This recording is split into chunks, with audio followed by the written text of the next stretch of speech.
नमस्कार दोस्तों, मैं अलका नेहरा फिर से हाजिर हूँ एक और नई कहानी के साथ। एक व्यापारी का बेटा पन्नालाल जंगल में रास्ता भटक गया और 7 दिनों तक परेशान होकर इधर-उधर घूमता रहा। आखिरकार उसने जीने की उम्मीद भी छोड़ दी थी। तभी अचानक उसे एक अजीब दृश्य दिखाई दिया। एक अजगर एक हिरण के बच्चे की पिछली टांग पकड़कर उसे निगलने की कोशिश कर रहा था। उस पर दया खाकर पन्नालाल ने एक युक्ति से अजगर के मुंह से हिरण के बच्चे को बचा लिया।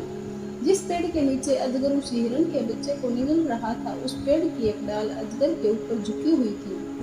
पन्नालाल ने उस डाल को इस तरह से काट दिया कि वो डाल अजगर के शरीर के ऊपर जा गिरी और डाल के गिरने से उसके बोझ के कारण अजगर का शरीर कुचल गया।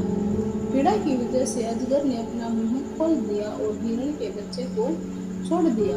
हिरण के बच्चे ने पन्नालाल की ओर कृतज्ञतापूर्ण दृष्टि दौड़ाई और आराम से आगे बढ़ गया, मगर वह थोड़ी ही दूर जाकर वापस लौट आया। अब हिरण का बच्चा बार बार ऐसे ही करता रहा, थोड़ी दूर जाता और फिर वापस लौट आता। हिरण के बच्चे को बार बार इस तरह ऐसा करते देख पन्नालाल ने सोचा कि वह बिना साथी के आगे नहीं बढ़ना चाहता और वह भी उसके पीछे चल पड़ा।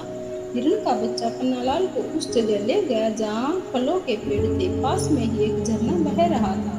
पन्नालाल कई दिनों से भूखा प्यासा था। पन्नालाल ने भर पेट फल खाए और जल पिया।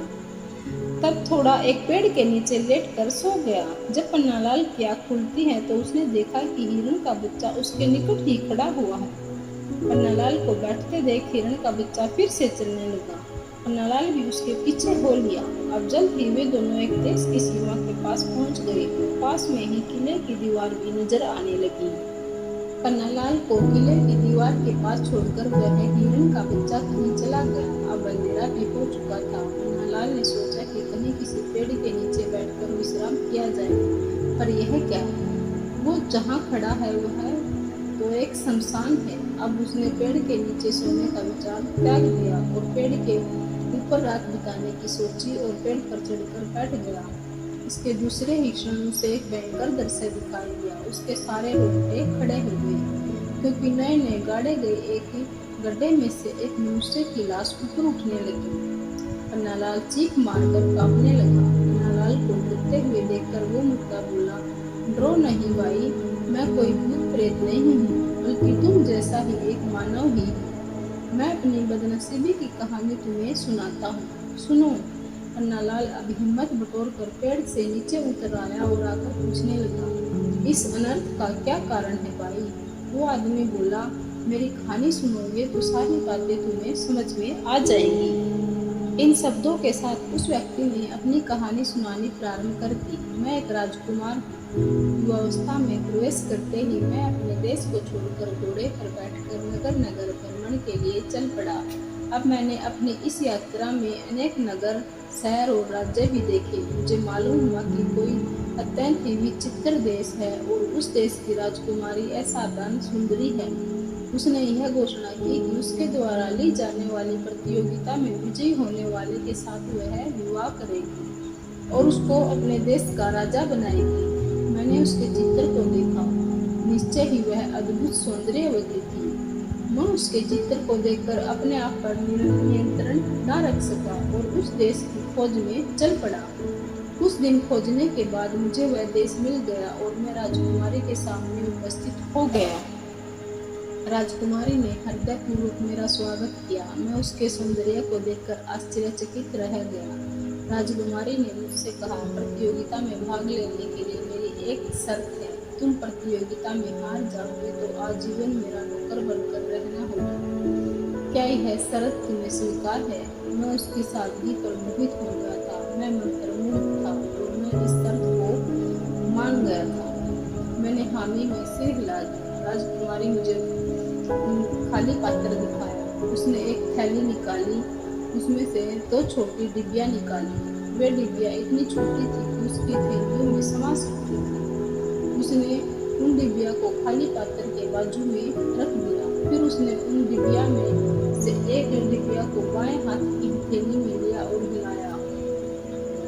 हिलाते ही उनमें से कोई दवनी नहीं निकली, तो उसने वह डिब्बिया पात्र के अंदर रख दी। डिब्बिया के हिलाने से मैं समझ गया कि इस डिब्बिया के अंदर कोई चीज नहीं डिबिया खाली है। दूसरी डिबिया अगर इसके अंदर से होता तो इसमें से धवनी निकलती। रख कर मैं हिलाया तो उसमें से कोई धवनी निकली। मैं समझ गया इसमें कोई चीज है जिसकी वजह से धवनी निकल रही है। राजकुमारी ने उसको भी उसी पात्र में रख दिया और मेरी तरफ देखकर बोली, हे युवक, यह जो 2 डिबिया रखी हैं इनमें से एक खाली है और एक में एक सिक्का रखा हुआ है। अब तुम्हें करना यह है कि अंदाजे से सिक्के वाली डिबिया को उठाना है। अगर तुमने ऐसा कर लिया तो मैं और मेरा राज्य तुम्हारा हो जाएगा।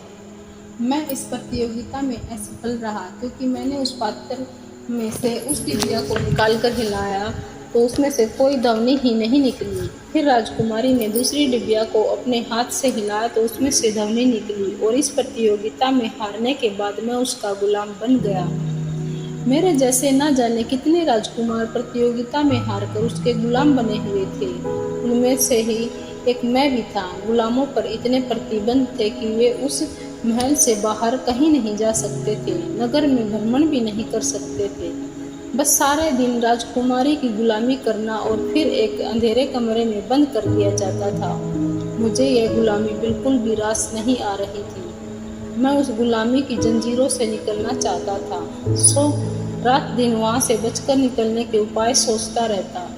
एक दिन मैंने अपने साथियों से कहा कि मुझे कमजोरी महसूस हो रही है। मुझे लगता है मैं बीमार हो गया हूँ। मेरी बीमारी की बातें सुनकर सिपाहियों ने मुझे कमरे में बंद कर दिया। उन्हें खतरा था कि मुझसे कोई संक्रमण ना फैल जाए। अपनी योजना के तहत मैंने एक दिन राजकुमारी के पास खबर भिजवाई कि मैं बीमार हूँ और एक बार राजकुमारी को देखना चाहता हूँ। अगर वह मेरे सामने आए तो उनकी बड़ी मेहरबानी होगी। राजकुमारी मुझको देखने आई और पूछा, हे युवक, तुम्हें क्या हो गया है? मैंने उनको देखकर कहा, हे महारानी दयामयी, आप आ गई। मैं कृतज्ञ हो गया। मैं मरने जा रहा हूँ। मैं राजवंश में पैदा हुआ व्यक्ति हूँ। हमारी प्रथा के अनुसार कृपा मेरी लाश को दफना दिया जाए। उसका दाह संस्कार मत करवाना, क्योंकि मेरे यहाँ पर प्रथा है कि वहाँ पर दफनाया ही जाता है। मेरी मृत्यु के बाद मुझको गुलामी से मुक्त करके नगर के बाहर दफना देना। हे युवक, अच्छी बात है, मैं ऐसा ही करूँगी। तुम तृप्त तो हो गए हो ना? राजकुमारी ने कहा और मैंने हाँ में सर हिलाकर उसके प्रति आभार प्रकट किया। पन्नालाल को बड़ी रुचि के साथ कहानी सुनते देख युवक बोला, तुमने अपना नाम नहीं बताया। मेरा नाम पन्नालाल है। तुम अपना नाम बताओ। वो आदमी बोला, मेरा नाम सागर कुमार है। नाम बताने के बाद सागर कुमार ने फिर से अपनी कहानी को आगे बढ़ाया। हमारे राज दरबार में एक जहर का विशेषज्ञ था। हमारे देश में सांप के डसने से अनेक लोगों की मृत्यु हो जाती थी। इसलिए मेरे पिताजी महाराज ने उन विशेषज्ञ को अपने दरबार में ही रख लिया था। उसने एक बार मुझे एक जड़ी बूटी दिखाकर बताया कि उसके फलों को भोजन के साथ चबाने से कोई भी व्यक्ति 2 दिन के लिए लाश जैसा निश्चल पड़ा रहेगा। और सौभाग्य से एक बार मुझे राजकुमारी के साथ उद्यान में जाने का मौका मिला और सहयोग से मुझे वह पौधा उनके उद्यान में मिल गया। मैंने उसका एक फल तोड़ लिया और अपने साथ रख लिया और रविवार के दिन मैंने सुबह के खाने के साथ उस फल को खा लिया। थोड़ी देर ही बाद ही मेरी चेतना चली गई और मैं लाश जैसा गिर पड़ा। सब लोगों ने सोचा कि इसकी मृत्यु हो गई है। मेरे कहे अनुसार राजकुमारी ने मुझे नगर के बाहर इस जगह दफना दिया। अब मेरे प्राण वापस लौट आए हैं। जैसे कि उन विशेषज्ञ ने कहा था, 2 दिन में तुम्हारे प्राण वापस आए जाएंगे। सो प्राण वापस आ गए हैं मेरे दोस्त। यह तो थी मेरी कहानी। अब तुम अपनी कहानी बताओ। सागर कुमार ने पन्नालाल से कहा। तो पन्नालाल ने भी संक्षेप में अपना सारा वृत्तांत सागर कुमार को कह सुनाया कि मैं एक व्यापारी का बेटा हूँ और रास्ता भटक कर यहाँ आ गया हूँ। दोनों बहुत देर तक बातें करते रहे। सागर कुमार की बातों से पन्नालाल ने यह तो पता लगा लिया था कि राजकुमारी जादू की युक्ति द्वारा लोगों को धोखा दे रही है, जादू की युक्ति लगाकर लोगों को हरा रही है। पन्नालाल का एक मित्र जादू की विद्या में प्रवीण था। उसने पन्नालाल ने जादू की कई सरल युक्तियाँ सीख ली थी। इसलिए उसने राजकुमारी के द्वारा प्रयोग की हुई युक्ति को समझ लिया था और अब उसी युक्ति द्वारा राजकुमारी को हराने की सोची।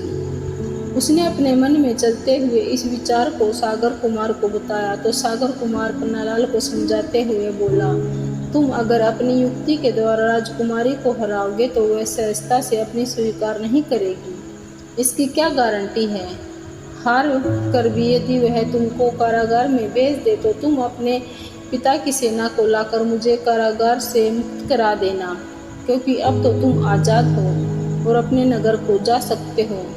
हे मित्र, क्या मेरी इतनी सहायता नहीं करोगे? पन्नालाल की बात सुनकर सागर कुमार बोला, मैं तुम्हें वचन देता हूँ मित्र, मैं अपना वेश बदलकर नगर में रहूँगा और तुम्हारे लिए सारे आवश्यक प्रबंध भी करूँगा। मेरे पिता का राज्य भी समीप ही है, आवश्यकता पड़ने पर हम उनकी भी सहायता लेंगे। दूसरे दिन नगर के द्वार खुलते ही पन्नालाल तथा सागर कुमार ने नगर में प्रवेश किया। सागर कुमार ने अपने केस मुंडवाकर अपना रूप बदल लिया। पन्नालाल के पास एक सोने का बाजूब था। उसे नगर में बेचकर अच्छे वस्त्र और आभूषण खरीद लिए। उन सबको धारण करने के बाद पन्नालाल एक राजकुमार जैसा प्रतीत हो रहा था। पास के ही एक खिलौने की दुकान से सागर कुमार के सुझाव पर पन्नालाल ने एक छोटी सी डिबिया खरीद ली। उसमें एक सिक्का डालकर उसे अपने बाएं हाथ की कलाई में थोड़ी ऊंचाई पर बांध लिया। तब अपने कुत्ते को उसने नीचे कर लिया और अपना बायां हाथ हिलाया तो उसमें से ध्वनि हुई। इस प्रकार तैयार होकर पन्नालाल राजकुमारी के पास जा पहुंचा और उसके साथ विवाह करने की इच्छा प्रकट की। मुझे जितना चाहते हो तो मेरी परीक्षा में तुम्हें विजय होना होगा। उस राजकुमारी ने अपनी शर्तें प्रकट की। पन्नालाल ने बताया कि वह किसी भी शर्त को स्वीकार करने के लिए तैयार है। पन्नालाल के ऐसे वचन सुनकर राजकुमारी ने उसको पुनः सचेत किया कि अगर तुम हार गए तो तुम्हें आजीवन मेरा गुलाम बनकर रहना पड़ेगा। पन्नालाल ने निवेदन करते हुए राजकुमारी से कहा, कृपया आप मुझे मंदिर ले चलिए। मैं भगवान के समक्ष यह शपथ करूंगा कि यदि मैं हार जाऊंगा तो मैं आपका गुलाम बनकर रहूंगा। इसके बाद दोनों मंदिर गए। पन्नालाल ने शपथ ली कि और उसके बाद उन्होंने राजकुमारी से कहा कि आप भी शपथ लीजिए कि अगर मैं जीत गया तो आपको आजीवन मेरी पत्नी बनकर रहना पड़ेगा। राजकुमारी के मन में यह संदेह कदापि न था कि वह हार जाएगी, इसलिए वह शर्त मान गई और पुजारी के सामने दोनों ने शपथ ली। परीक्षा भी मंदिर में ही शुरू हुई। एक पात्र मंगवाया गया, उसमें 2 डिबिया रखी हुई और पन्नालाल से कहा, इसमें से एक डिबिया निकालो, उसमें ध्वनि आनी चाहिए। अगर डिबिया में ध्वनि नहीं आई तो तुम हार कर मेरे गुलाम बनोगे। पन्नालाल ने बायां हाथ पात्र में डाला और डिबिया को उठा लिया। याद रहे दोस्तों, पन्नालाल ने अपने कुर्ते के नीचे अपने बाजू में एक डिबिया पहले से ही बांध रखी थी, जिसमें एक सिक्का डाला हुआ था। अब पन्नालाल ने पात्र से डिबिया निकालकर जैसे ही हिलाई तो यह क्या, उसमें से ध्वनि निकलने लगी। यह देखकर राजकुमारी चकित हो गई। राजकुमारी, मैं जीत गया हूँ, मेरे साथ अब विवाह करोगी ना? पन्नालाल ने राजकुमारी की तरफ देखते हुए पूछा तो राजकुमारी ने सिर झुकाकर अपनी स्वीकृति दे दी। इस पर पन्नालाल ने अपने बाएं हाथ से दूसरी डिबिया को निकालकर हिलाया। उसमें से कोई ध्वनि नहीं निकली। वास्तव में दोनों डिबिया खाली थी। अब पन्नालाल ने जल्दी से राजकुमारी के दाएं हाथ के कपड़े के ऊपर मोड़ दिया तो क्या देखता है, वहां पर एक डिबिया बंधी हुई थी। पन्नालाल ने वह डिबिया वहां से खोलकर जैसे ही लाई तो उसमें से ध्वनि आई। अब पन्नालाल क्रोधित होते हुए राजकुमारी से बोला, तुमने इस तरह से धोखा देकर सबको हराया, धोखेबाजी से सब हराया। तुम एक धूर्त राजकुमारी हो। राजकुमारी पन्नालाल को समझाते हुए बोली, मैं धूर्त नहीं हूँ, मैंने अपने पिता की आज्ञा का पालन किया है। बस मेरे पिताजी ने मरते वक्त मुझे हराने की बुद्धिमत्ता रखने वाला यह उपाय बताया था। वह नहीं चाहते थे कि मेरे राज्य में कोई हिस्सेदार बने और मुझे भी डर था कि कोई मुझसे शादी करके मुझे गुलाम ना बना ले। मुझे गर्व है कि मैंने अपने पिता की इस बात को माना और उनकी आत्मा को संतुष्ट किया। पर आज तुम जीत गए हो तो मैं तुमसे विवाह कर तुम्हारी पत्नी बनूंगी। और जितने भी लोगों को मैंने गुलाम बनाया है वे सब हमारी शादी में शामिल होंगे और उन्हें उचित इनाम देकर मैं उनके राज्य तक उन्हें पहुंचाऊंगी। इतना कहकर राजकुमारी ने सभी को आज़ाद कर दिया और अपने विवाह में शामिल होने का न्योता दिया। सभी लोग राजकुमारी के विवाह में सम्मिलित हुए और सब उनको पुरस्कार देकर उन्हें उनके राज्य में पहुंचा दिया गया। इस तरह से पन्नालाल और राजकुमारी का विवाह हुआ और दोनों हंसी खुशी रहने लगे। सागर कुमार भी अब बहुत खुश था कि इस राजकुमारी को मैं नहीं जीत पाया तो मेरे दोस्त ने जीत लिया, और वह भी अब अपने नगर को चला गया। उसके माता पिता अपने पुत्र को बहुत दिनों बाद देखकर बड़े प्रसन्न हुए। दोस्तों, कहानी यहीं पर समाप्त होती है। आज की हमारी कहानी आपको कैसे लगी कृपया कमेंट करके हमें ज़रूर बताएं। धन्यवाद।